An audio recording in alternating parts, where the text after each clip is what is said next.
pour ta gloire. Amen. Amen. Alléluia. Le titre de mon message va s'afficher devant vous.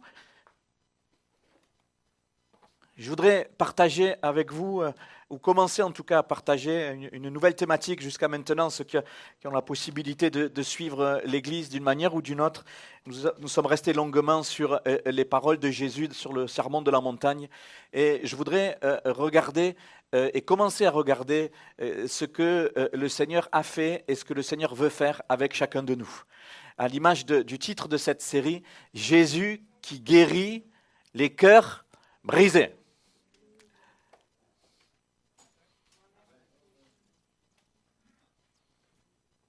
Il est venu pour ça. Il est venu pour ça. Quand il a commencé son ministère dans cette synagogue de Nazareth, il a pris le rouleau du prophète Ésaïe, un rouleau de 66 chapitres. Le rouleau n'était pas comme des livres, comme maintenant nous pouvons utiliser. Comme par hasard, sans qu'il y ait de hasard, il tombe sur Ésaïe 61. Et Ésaïe 61, la fin de ce livre d'Ésaïe, Ésaïe prophétise la venue du Messie et il dira « Il viendra pour guérir les cœurs brisés ». Et quand Jésus il prend ce rouleau, il tombe là-dessus et il dira « Voilà, à moi, par moi, cette parole est accomplie ». Jésus est celui qui est venu pour guérir les cœurs brisés. Tourne-toi vers quelqu'un et tu lui dis « Ouh là là, ça me concerne ».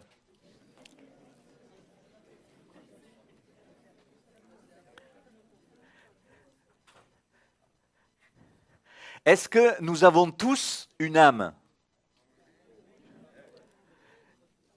Que tu l'appréhendes ou que tu ne l'appréhendes pas, la réponse elle est oui. Une question encore plus facile. Est-ce que nous avons tous un corps? Pince pas trop fort celui qui est à côté de toi, tu le fais avec amour. On a un corps, ok? On a tous un corps et on a tous une âme. Et l'œuvre de Jésus à la croix est extraordinaire. Il s'intéresse pas seulement à ton corps, mais il s'intéresse surtout à ton âme. Paul dira que le Seigneur veut que notre corps, notre âme et notre esprit soient en bonne santé et prospère à tout égard. La société, c'est beaucoup l'apparence, c'est beaucoup le corps. Je regardais un reportage il n'y a pas longtemps, il y a dans le commerce du corps une préoccupation sur la vie éternelle. Je ne sais pas si vous êtes tombé là-dessus comme moi récemment. Il y a un commerce sur ça, des recherches en neurosciences, en neurochirurgie, je ne sais pas quoi. Et il y en a qui ils font tout pour repousser le vieillissement. On s'intéresse à notre corps. Ce n'est pas que c'est mauvais. Le Seigneur, il veut que notre corps soit en bonne santé. Mais il y a une dimension spirituelle, il y a une dimension du soin de l'âme. Et le Seigneur, il est venu pour guérir les cœurs brisés. Il est question de l'âme. Il est question de l'âme. Et c'est quelque chose de très important. Il est question de l'âme malade. Alors, en guise de préambule, juste le mot guérir, lorsque Jésus, dans Luc 4, il redit le prophète Ésaïe, comme je viens de vous le dire à l'instant, le mot dans le grec employé, c'est iaomai. Répète après moi, iaomai. Ça veut dire guérir. Mais ce mot, il veut dire libérer des erreurs et des péchés. C'est bizarre, hein? Quand nous, en français, on lit guérir, dans notre tête, c'est le corps. J'ai mal, Seigneur, tu me guéris. J'ai le cancer, Seigneur, tu me guéris. J'ai mon squelette qui est dysfonctionnel, Seigneur, tu guéris mon corps. Mais le mot employé ici par Jésus, ça a un rapport pas avec ton corps, mais ça a un rapport avec ton âme. Guérir, oui. Libérer des erreurs et des péchés, apporter le salut. Sous cet éclairage, on comprend mieux les propos de Paul quand il dira que tous ont péché, sont privés de la gloire de Dieu. Tout homme et toute femme dans cette humanité est séparé de Dieu à cause de son péché. Sous-entendu, elle a l'âme malade. Jésus, il est venu pour guérir l'âme malade qui a été impactée par le péché. C'est pour ça qu'à la croix, Jésus, la Bible nous dit qu'il a pris notre péché. Et lorsque on croit que c'est possible pour nos vies, il vient au-dedans de nous. Et qu'est-ce qu'il fait? Il efface nos péchés. Si je me repens de mes péchés, il me pardonne et il efface mes péchés. C'est extraordinaire. Mais qu'est-ce que ça fait concrètement? À la lumière de ce que l'on dit. C'est comme s'il mettait ton âme à la machine à laver. Il efface. Il nettoie. Et c'est la signification de ce mot guérir. On a tous besoin de voir notre âme être guérie. Jésus est venu pour guérir les cœurs brisés. Amen. On peut avoir donné notre vie à Jésus et avoir besoin encore que notre âme soit guérie, soit restaurée. Imaginez quelqu'un qui a une enfance compliquée. Imaginez quelqu'un qui a vécu des choses complètement traumatisantes dans son enfance. Son âme en est impactée. Oui ou non?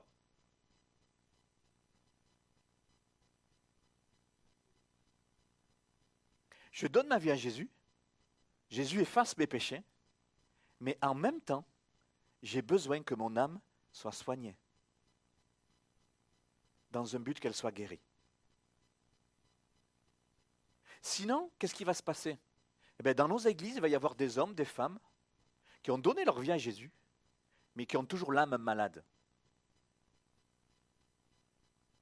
Tu peux avoir donné ta vie à Jésus, être passé par les eaux du baptême, être visité par le Saint-Esprit à déborder au point de prier en langue, et pour autant, avoir l'âme malade. Et le Seigneur, il est venu pour nous rendre libres, restaurés. Alléluia. Alors comment faire? Eh bien, il faut le désirer. Il faut désirer que là où j'en suis avec le Seigneur, je lui dis, Seigneur, je fais des constats dans ma vie. Je fais des constats dans mon quotidien. J'ai l'âme malade.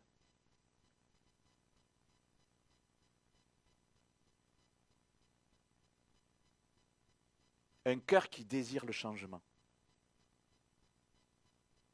Jésus est venu pour guérir les cœurs brisés, mais si tu ne désires pas que le travail de Jésus consiste à s'occuper de ton âme, de la santé de ton âme, eh bien cette guérison ne viendra pas. Il faut qu'il y ait un désir. Et le but de ce message ce matin, ce premier message sur cette large thématique, je prie pour que, à la fin de ce message, chacun de nous puissions prendre le temps de dire, Seigneur, moi, sur différents aspects de la vie de mon âme, j'ai besoin de guérison. Et je veux que tu me guérisses. Amen.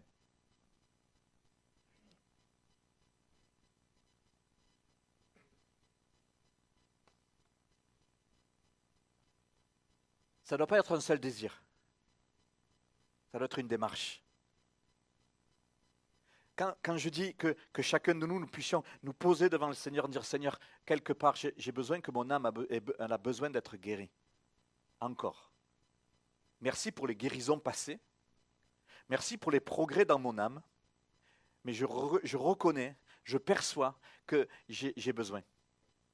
Et je veux me mettre en marche avec toi, avec ton aide, pour la guérison de mon âme.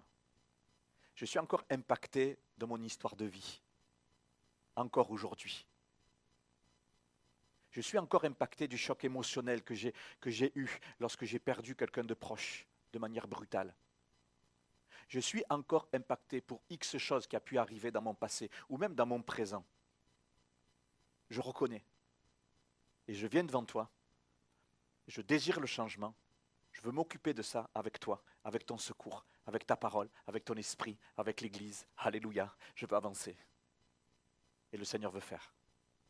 Et le Seigneur va faire.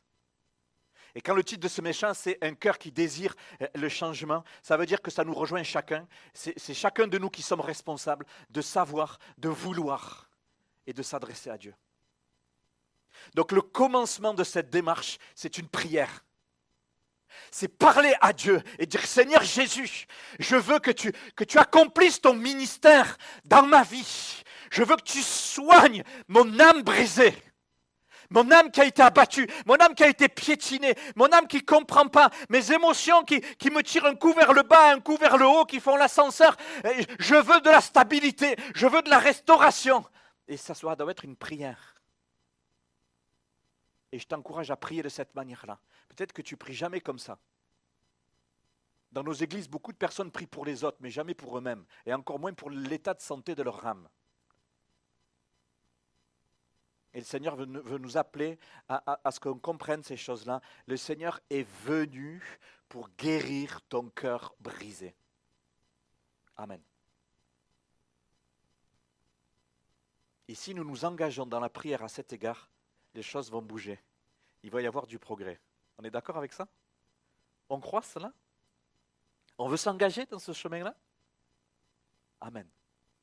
Alors, de manière plus concrète, je voudrais qu'on prenne un texte dans la parole de Dieu qui va nous occuper ce matin.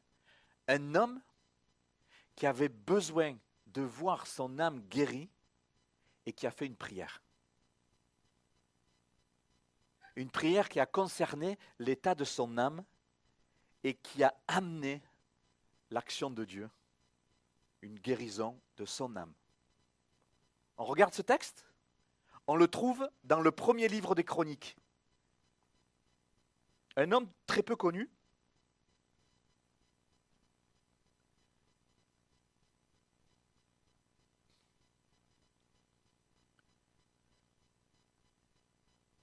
Mais un exemple extraordinaire dans le but de nous encourager. Pendant que vous cherchez le premier livre des Chroniques et que vous prenez le chapitre 4, je voudrais préciser le fait que c'est important de se placer devant le Seigneur et de dire, Seigneur, voilà, dans mon âme, j'ai besoin que tu interviennes dans tel domaine et dans tel autre domaine. Rappelez-vous, dans les évangiles, quand Jésus il s'est arrêté sur le chemin parce qu'il y avait un mendiant aveugle qui criait après lui et qui criait Jésus, Jésus, ce fameux Bartimée. Vous connaissez certainement. Jésus s'arrête, il va voir cet homme aveugle. Il était mendiant, il était aveugle. Et Jésus lui dit, que veux-tu que je te fasse? Quelqu'un dira, mais question bête. Dire, Seigneur, tu vois pas qu'il est aveugle? Ben, il a besoin que tu le guérisses. Tu vois pas qu'il ne peut pas travailler, il est mendiant? Et pourquoi tu poses cette question? Question bête, réponse idiote. Mais ce n'est pas une question bête. Pourquoi Jésus pose cette question? Pour amener à Bartimée la possibilité de verbaliser son besoin.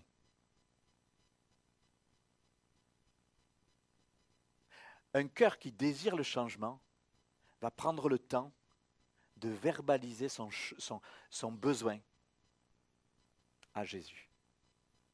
Et Bartimée dira, ben, j'ai besoin que je recouvre la vue, Seigneur. Il connaissait son besoin. Il avait pris le temps de réfléchir sur son besoin. Et un cœur qui désire le changement dira, Seigneur, voilà, dans mon âme, il y a tel besoin. Je veux que tu me guérisses à cet égard, précisément. Et si tu ne sais pas, si tu ne vois pas, si tu ne discernes pas, Seigneur, il va te dire, Seigneur, c'est quoi le problème qui fait que je suis comme ça? C'est quoi le problème de mon instabilité? C'est quoi le problème de ma détresse? Etc., etc. Et le Seigneur va te montrer. Et tu vas pouvoir lui apporter. Que veux-tu que Jésus fasse dans ton âme ce matin. Il connaît toute ton âme. Il connaît ton histoire de vie. Mais il veut que tu le verbalises devant lui. Que nous venions à lui.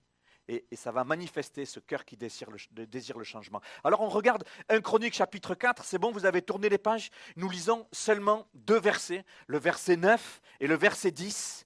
Et cet homme qui fait cette prière, donc qui va nous occuper ce matin, il s'appelle Jabetz. Nous lisons ensemble, Jésus était plus considéré que ses frères. Jabetz. Qu'est-ce que j'ai dit? Ah pardon, Jabetz. Ça va, il y en a qui suivent. Merci de rectifier si je dis une bêtise. C'est enregistré et tout, là, oh là là, on est mal. Donc, allez, verset 9. Jabetz était plus considéré que ses frères. Sa mère lui donna le nom de Jabetz en disant, c'est parce que je l'ai enfanté avec douleur. Jabetz invoqua le Dieu d'Israël en disant, elle est là la prière de Jabetz. Un verset, quelques lignes. Si tu me bénis et que tu étendes mes limites, si ta main est avec moi et que tu me préserves du malheur, en sorte que je ne sois pas dans la souffrance, 3 points de suspension, et Dieu accorda ce qu'il avait demandé. Amen. Ce n'est pas une prière qui fait 3 kilomètres. Hein? On la relit. Regardons. Si tu me bénis et que tu étendes mes limites, si ta main est avec moi et si tu me préserves du malheur, en sorte que je ne sois pas dans la souffrance. 3 points de suspension. On pourrait penser que Jabetz, il prend son temps à énumérer toutes ses souffrances. Hein? Des fois, elles sont longues comme le bras. 3 points de suspension. L'écriture reste discrète dans le contenu. Et Dieu accorda ce qu'il demanda. Ce qu'il a demandé. Amen. Jabetz, le texte nous dit qu'il faisait partie du peuple d'Israël. Il faisait partie du peuple de Dieu de l'époque. Il était issu de la tribu de Juda. Vous allez me dire, oh, comme Jésus, la lignée humaine de Jésus, c'est la tribu de Juda. Oh là là. On peut faire partie d'une bonne église, hein, on peut faire partie d'une bonne famille. Oh, moi, mes parents, ils sont chrétiens, mes grands-parents, ils étaient chrétiens, et j'ai mon oncle, il est pasteur, et l'autre, il est ancien. Et oui, mais Jabetz était malade. Jabetz avait l'âme malade. On peut être né dans un contexte de famille, on va dire, pieux, religieux, spirituel, et pour autant, on peut être malade. Jabetz, ça veut dire douleur. Le mot Jabetz dans l'hébreu, ça veut dire douleur. Ça veut dire souffrance. Ça veut dire angoisse. Ça veut dire que l'éclairage, il nous donne, elle donna le nom de Jabetz parce que je l'ai enfanté avec douleur. Jabetz, il est né dans un contexte de douleur, dans un contexte d'angoisse. Le mot utilisé par douleur ici n'a rien à voir avec des douleurs qui sont liées à l'enfantement. Ce ne sont pas les douleurs de l'enfantement, c'est autre chose. C'est une douleur qui fait partie d'un contexte familial. C'est tellement fort, ça impacte tellement la maman, et que lorsque elle accouche, au lieu que ça soit un moment de joie, c'est un traumatisme pour elle. Ce n'est pas lié directement au moment de l'accouchement, pas du tout. Mais on peut se poser des questions, on se dit, mais pourquoi est-ce que cette maman, elle donne un nom comme ça à son fils ? Est-ce que ça veut dire que cet enfant n'a pas été désiré ?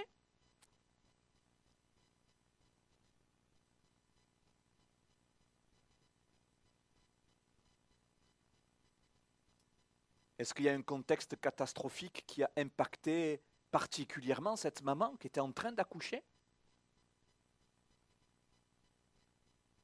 En tout cas,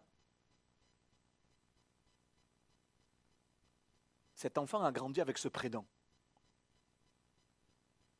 On voit que dans cette famille, cet enfant a des frères. Imaginez quand tu es gamin, le frère il appelle. Oh, angoisse, viens. La maman qui appelle son gamin, oh, douleur, viens. Imaginez la construction émotionnelle et psychologique de cet enfant, de ce jeune homme, de cet adolescent. Image de mépris. Ça renvoie une image de manque d'amour, de solitude. Quel est le secret de famille qui fait que cet homme, cet enfant qui naît est appelé Jabez? Terrible. C'est l'image d'une vie qui est plongée dans la difficulté dès le départ. Les chances de se construire correctement, émotionnellement et psychologiquement, elles sont infimes. Il y a de grandes chances qu'ils sortent des personnes comme étant des schizophrènes, peut-être des personnes qui soient bipolaires, des personnes qui n'arrivent pas à se construire dans leur âme. Il y a une blessure de l'âme profonde. C'est ce que veut dire ce prénom tellement particulier. Être depuis l'enfance, pas seulement être plongé dans l'angoisse, mais être appelé angoisse. Vous voyez la nuance? Peut-être quelqu'un a une histoire comme ça. Quelque chose qui s'est passé dans l'enfance, qui ne t'a pas construit, mais qui t'a déconstruit. T'a construit d'une manière qui a impacté ce que tu es maintenant, qui impacte notre âme. Vous savez, notre âme, c'est comme une éponge. Hein? L'âme des enfants est particulièrement sensible à ce qui se passe autour d'elle, dans les familles. On prend tout ce qui se passe. On est une éponge. Et avec ce que l'on prend, on se construit. Et Jabez, il est comme cela et ça peut nous rejoindre. Et par contre, les premiers mots que nous avons lus dans notre texte, il est écrit ceci: Jabez était plus considéré que ses frères. On voit qu'il y a dans cette phrase quelque chose qui s'est passé dans la vie de ce gars. Et bien, il y a eu une considération. Malgré ce prénom de mort, malgré ce prénom négatif qui est posé sur lui et qui lui colle à la peau, on voit que Jabez, dans sa croissance, dans son éducation, eh bien, il s'est passé quelque chose au point que ses frères l'ont en haute estime. Quelqu'un qui est parti de loin, comme on dirait, aujourd'hui, et qui a réussi malgré les difficultés, malgré cette construction terrible de son âme. Au départ, personne n'aurait misé sur ce genre de personnes, et pourtant, à travers ce verset, nous voyons quelque chose de très waouh, de très extraordinaire. Il était plus considéré que ses frères. Mal parti pour bien finir.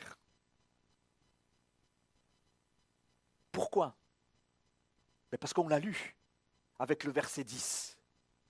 Jabez invoqua le nom de l'Éternel. Il s'est passé ça dans mon âme. Les gens me regardent et ils me cataloguent comme Jabez. Oh, angoisse, viens. Oh, le malade mental, viens. Oh, l'attardé mental, viens. Oh, celui qui réussit rien, viens. Quelle est l'étiquette qui impacte notre âme?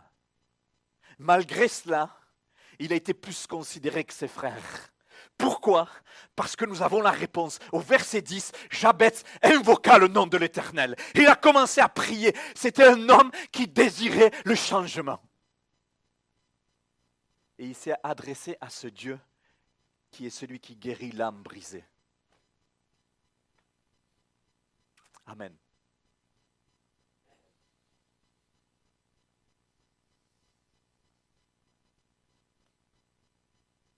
Si tu veux que quelque chose change dans ton âme, si tu veux du changement dans ton âme, une guérison dans ton être intérieur, que ton âme soit réparée, je ne sais pas de quoi elle a été cassée, je t'encourage ce matin à faire la prière de Jabez. Je t'encourage à faire la prière de Jabez. Il invoqua le Dieu d'Israël. Qu'est-ce qu'il a fait? Il a fait une prière pour la puissance. Il a fait 3 choses. Une prière pour la puissance, une prière pour des possibilités nouvelles et une prière pour la protection. 3 choses. Une prière pour la puissance, une prière pour des possibilités nouvelles et une prière pour la protection. Les 3 P de la prière de Jabez. Peut-être qu'on ne pourra pas voir les 3 ce matin. On va en voir au moins un. OK? Ça vous appelle à revenir, ça nous appelle à y revenir dimanche prochain. Hein? Il faut qu'on voit tout ça. Une prière pour la puissance. Jabez invoqua le Dieu d'Israël en disant « Si tu me bénis ». Si tu me bénis. Le mot béni ici, dans l'hébreu, c'est un mot particulier. C'est barak. Barak, c'est la bénédiction. La bénédiction divine. Il est venu, l'expression qui n'est pas biblique, avoir la baraka. Vous savez ce que c'est avoir la baraka? Souvent lié avec les jeux du hasard. Hein? Ça a été détourné. Dans les machines à sous, tu mets une pièce, la machine, elle tombe. Oh, c'est la baraka. Ça a été détourné, bien sûr. Mais l'origine, c'est ça. Et Jabez fait, voilà, si tu me bénis, il commence par cela. Mais littéralement, le mot béni qui veut dire baraka, c'est bénéfice, faveur de Dieu, puissance, force. Si tu m'accordes ta faveur, Seigneur. La faveur de Dieu, c'est la bénédiction de Dieu, c'est pareil. Hein? La bénédiction de Dieu que tu reçois, ce n'est pas parce que tu es champion du monde. Ce n'est pas parce que tu es fort. Ce n'est pas parce que tu fais des choses bien. C'est parce que tu obtiens une faveur de Dieu. C'est une grâce. C'est un cadeau. Dans la société, il faut faire tous les efforts pour pouvoir gagner. Dans le sport, il faut faire tous les efforts pour pouvoir gagner. Ça, c'est la mentalité humaine. On sait qu'il faut faire des efforts. Cette rentrée, on n'arrête pas de dire à nos gamins, à l'école, cette année, ça va être dur, hein, il faut que tu fasses des efforts. Si tu veux réussir, il faut faire des efforts. Si tu veux réussir, il faut beaucoup travailler. Mais avec Dieu, ce n'est pas pareil. Vous savez que les lois de Dieu ne sont pas comme les lois des hommes. Et tout le monde dit, ouf. La loi de Dieu, c'est Seigneur, si tu m'accordes ta faveur. Une faveur, c'est quelque chose que je ne mérite pas. Ce n'est pas lié à nos efforts. Ce n'est pas lié à nos capacités. C'est lié à notre cœur qui désire. Notre cœur qui crie à Dieu. Dire, Seigneur, j'ai besoin de ta faveur. Mon âme est brisée. On m'a appelé Jabez. On m'a appelé angoisse. Je ne veux pas cette destinée. Je veux ta faveur. Seigneur, si tu me bénis. Si tu me bénis, Seigneur, ta faveur, je vais recevoir la puissance. Pas la puissance des hommes, la puissance de Dieu. La puissance de Dieu pour marcher selon Dieu, pour plaire à Dieu, pour que mon âme soit réjouie en Dieu et que ça se traduise par des comportements qui honorent Dieu. Si tu parles mal, c'est que ton âme est malade. Tu sais pourquoi? Parce que c'est de l'abondance de l'âme que la bouche parle. Si tu as des addictions dans ton corps, c'est que ton âme est malade.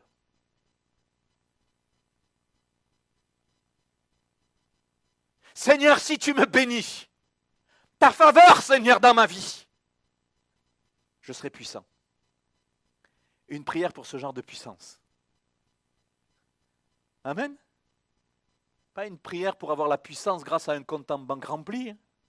C'est pas de ça qu'on parle. Pas une puissance liée avec un poste à haute autorité qui domine tout le monde. C'est pas de ça qu'on parle. On parle de la puissance de Dieu. Qui transforme notre être intérieur. Rien ni personne ne peut le faire. Tu vas voir un psy, il va t'écouter. Il va te donner des conseils. Il va t'aider. Mais il ne peut pas te guérir. Ah, il va te donner des cachets. Ah oui, reviens dans 2 mois. On refait l'ordonnance. Tu me fais un chèque, mais il ne te guérira pas.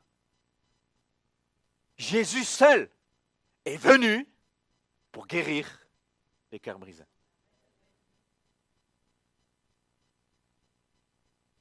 Si tu me baraques, Seigneur, Amen. ça puisse être notre prière. Que ça puisse être ce matin ta prière pour ton âme.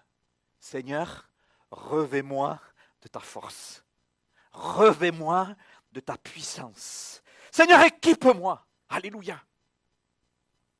Quand on obtient la bénédiction de Dieu dans notre âme, il s'agit d'un équipement dans l'âme. Dans notre être intérieur, nous devenons forts. Là où il y a de la faiblesse, là où il y a de la mort comme Jabez, il change les choses. Il guérit les choses de l'intérieur et ça se voit après à l'extérieur. Alléluia. Gloire à Dieu.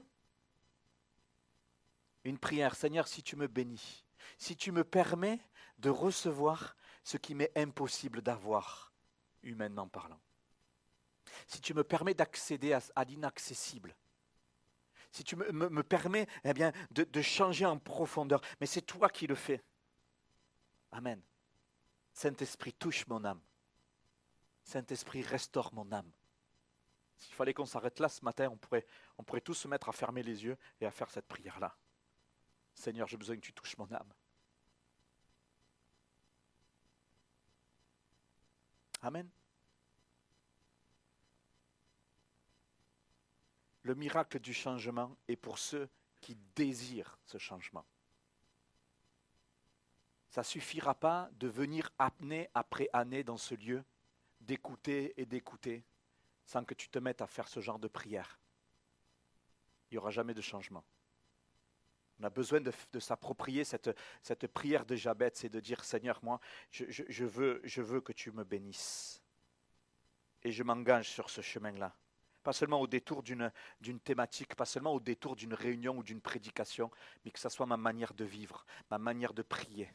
Seigneur, je veux identifier devant toi les carences de mon âme et je veux que tu mettes le nez et je veux que tu viennes me guérir. Alléluia.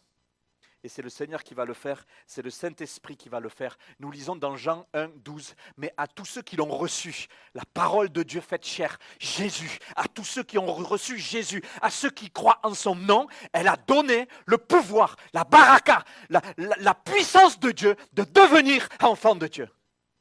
C'est la puissance de Dieu qui fait que tu es enfant de Dieu. Ce n'est pas tes efforts. C'est l'œuvre du Saint-Esprit dans ton âme. Quand quelqu'un dit, Seigneur, je veux que tu me bénisses dans mon âme. Je veux que tu changes mon âme. Je veux que mon âme devienne ton habitation. Alors les choses se font. Il nous donne le pouvoir. C'est lui qui donne le pouvoir. Alléluia. Donne-moi le pouvoir d'être un homme selon ton cœur. Une femme selon ton cœur. Seigneur, viens dans mon âme et change mon caractère, change ma manière de voir. Je veux être guéri du passé. Je veux être capable de pardonner. Comme on l'a entendu ce matin. Capable d'oublier. Comme Joseph qui a appelé son premier fils Manassé. Manassé qui veut dire il m'a rendu capable d'oublier le mal qu'on m'a fait. Le mal qui a impacté mon âme. C'était plus Jabez. Son fils, il l'appelait Manassé. Tous les matins, il appelle Manassé. Ça veut dire Dieu m'a fait oublier. Alléluia. Quand on sait, avec les études scientifiques, que ce que l'on entend nous construit dans notre âme, il vaut mieux entendre tous les matins « Ah, grâce à toi, le Seigneur m'a fait oublier. » Il vaut mieux entendre ça, dire « Oh, angoisse, viens, angoisse, va faire ton lit, angoisse, va ranger ta chambre. » Qu'est-ce que tu préfères entendre, hein? Moi, je préfère entendre Manassé. Mais Seigneur, tu produis ces choses-là dans ma vie. Produis ces choses-là dans ma vie. Alléluia. Guéris-moi de mon passé. Guéris-moi de ma catastrophe qui s'est passée, de l'accident qui s'est passé dans ma vie et qui a profondément blessé ma vie. Peut-être c'est un divorce. Peut-être c'est la perte d'un enfant. Peut-être c'est la perte d'un conjoint. Peut-être c'est un état dépressif, chronique. Qu'est-ce qui s'est passé dans ma vie, Seigneur? Je veux que tu viennes et que tu guérisses mon cœur brisé. Je ne veux pas apprendre à vivre avec. Je ne veux pas apprendre à vivre avec. Je veux être guéri par toi. Amen.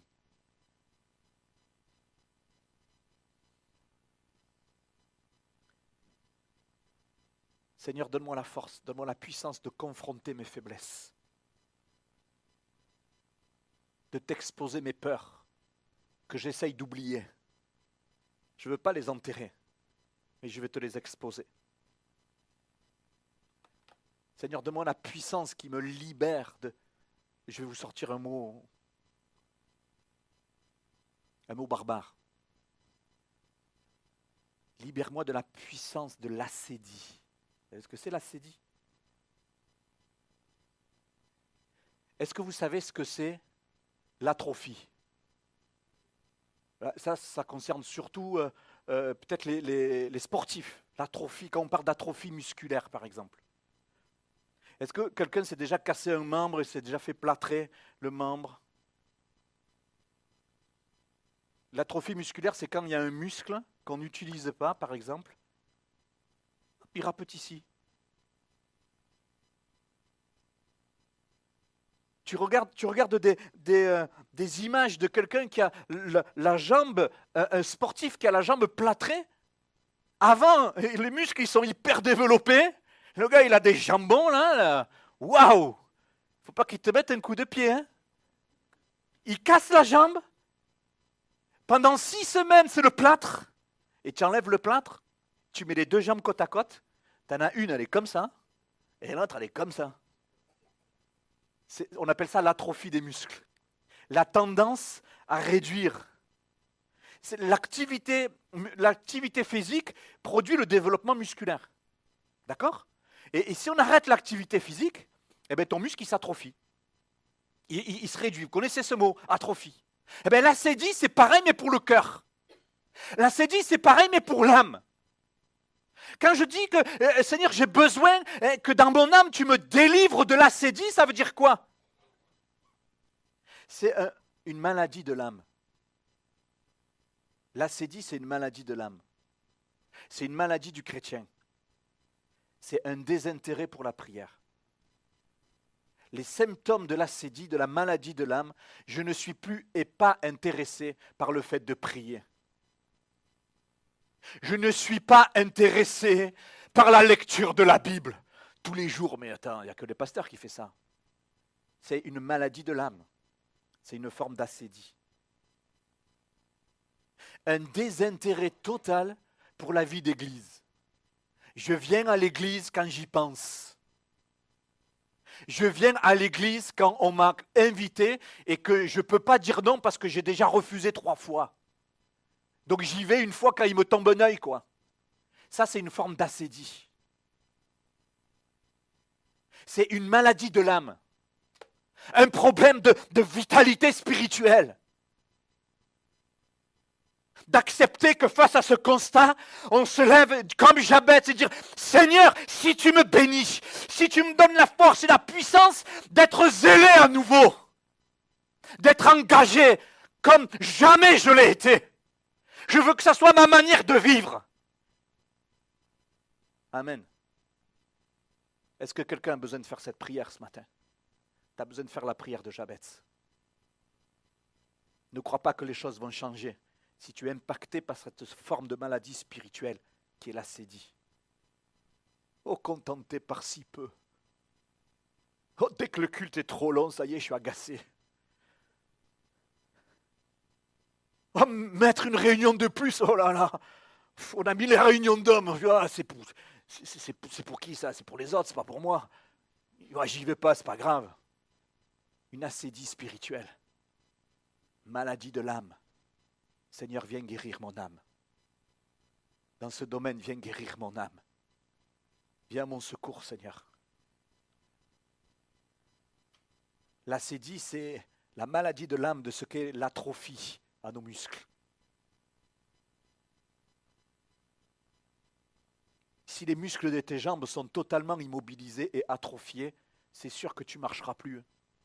Et encore moins tu vas courir. Si l'acédie touche ton âme, tu vas t'arrêter dans ta relation avec le Seigneur. Et ton âme restera malade. Seigneur, secours-nous. Seigneur, je veux que tu me bénisses. Une prière pour la puissance. Je veux que tu me bénisses, Seigneur, dans mon âme. Pour que tout ce qui est toxique soit arraché de ma vie. Je veux être un homme libre, libre de te suivre, de t'aimer, de te servir sans crainte. Amen.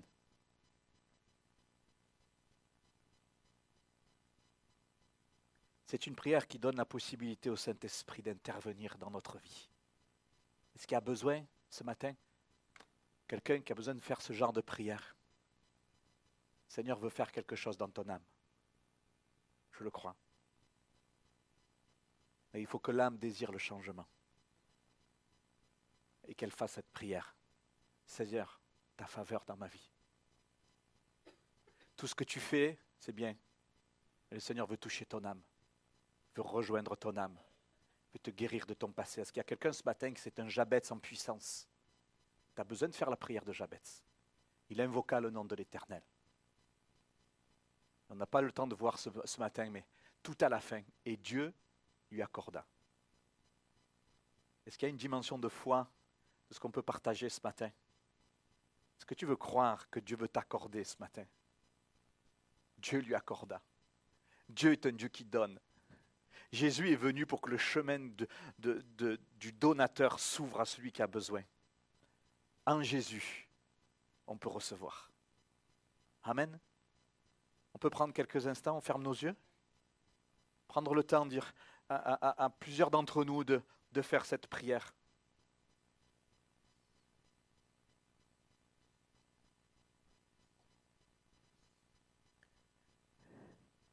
Faire un état des lieux. Je ne vais pas faire d'appel ce matin. Mais on va prendre du temps quand même dans la prière. Je ne vais pas te demander de te lever, recevoir la prière. On a beaucoup fait ces derniers temps, ce n'est pas une question d'habitude. On le fera peut-être dimanche prochain.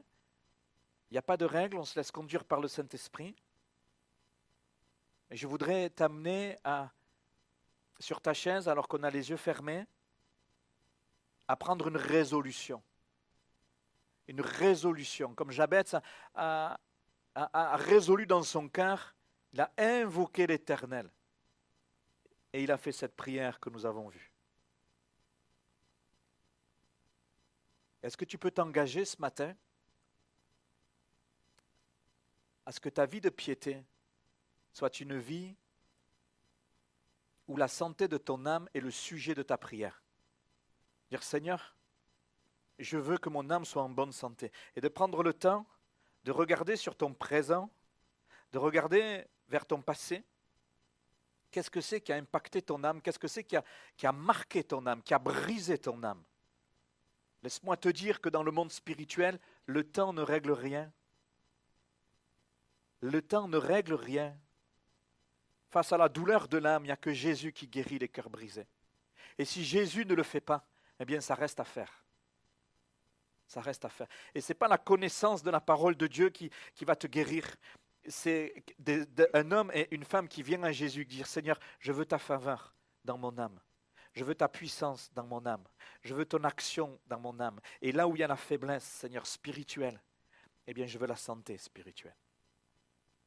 Est-ce que ce matin, il y a un jeune homme qui est atteint d'acédie et qui a pas de cœur, qui n'a pas d'envie, qui n'a pas de zèle pour passer du temps devant le Seigneur? Est-ce que tu veux te positionner pour Jésus ce matin? Dans cette prière, dire Seigneur, je veux regarder à mon âme, je veux faire attention à mon âme. Tu veux construire ta vie? Regarde à la construction de ton âme. Des pères de famille qui sont atteints de faiblesse spirituelle, de léthargie spirituelle. Est-ce que tu veux t'engager ce matin à faire ce genre de prière, à rechercher Dieu pour que le Saint-Esprit te visite et te dise Seigneur, je suis fort en toi. Et là où il y a faiblesse et là où il y a mort, comme on l'a entendu ce matin à travers les chants, eh bien que la vie soit produite. Alléluia.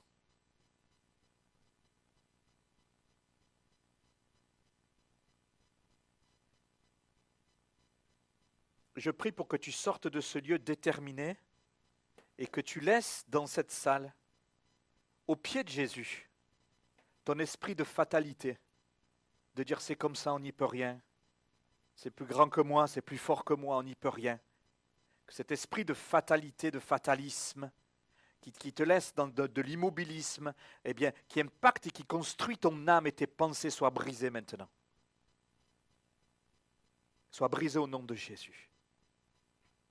Jésus est celui qui veut guérir ton âme. Est-ce que tu veux être de ceux qui font comme Jabez, qui ont soif de changement? Dire, Seigneur, accorde-moi cela comme tu l'as accordé à tant d'hommes et de femmes de la parole de Dieu. Restaure mon âme. Alléluia. Restaure mon âme, Seigneur. On finit en répétant ensemble cela?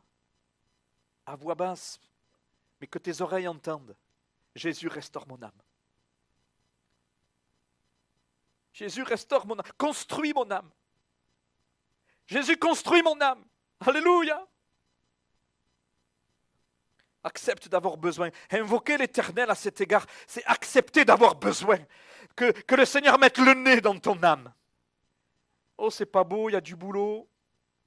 Il le sait. Des choses qui te font peur, qui te dépassent, il le sait aussi.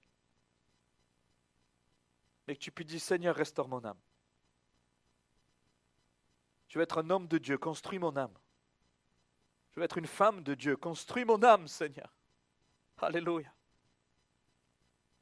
Ce n'est pas les événements de ta vie qui construisent ton âme. Ce n'est pas le nom qu'on dit de toi qui construisent ton âme. Ce n'est pas les critiques qui sont sur toi qui construisent ton âme. Ce n'est pas le mal que tes parents t'ont fait qui construisent ton âme. Avec Jésus, les choses peuvent être différentes. Avec Jésus, les choses peuvent changer. Alléluia. Laisse-toi faire par le Seigneur.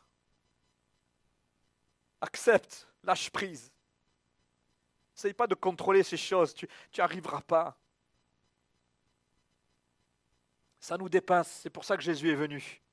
C'est pour ça qu'il a commencé son ministère et il a commencé à lire ce prophète Ésaïe dit, mais moi je suis venu pour guérir les cœurs brisés.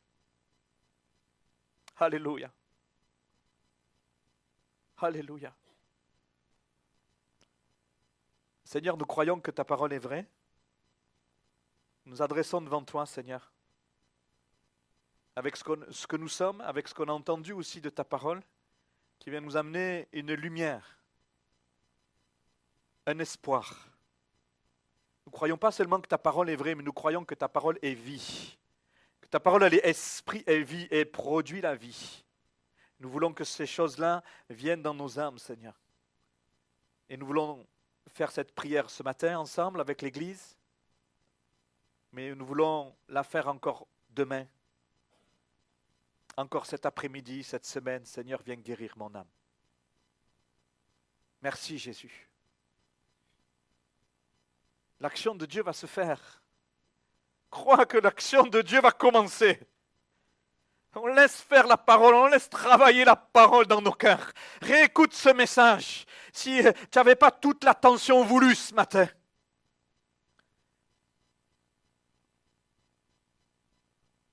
Mais laisse-moi te dire que si le cœur désire le changement, le Seigneur y répond présent. Alléluia. Tu continues de nous bénir ensemble. Tu scelles ces paroles dans nos cœurs et dans nos vies, s'il te plaît, pour la gloire de ton nom. Pour la gloire de ton nom, Seigneur. Alléluia. Amen.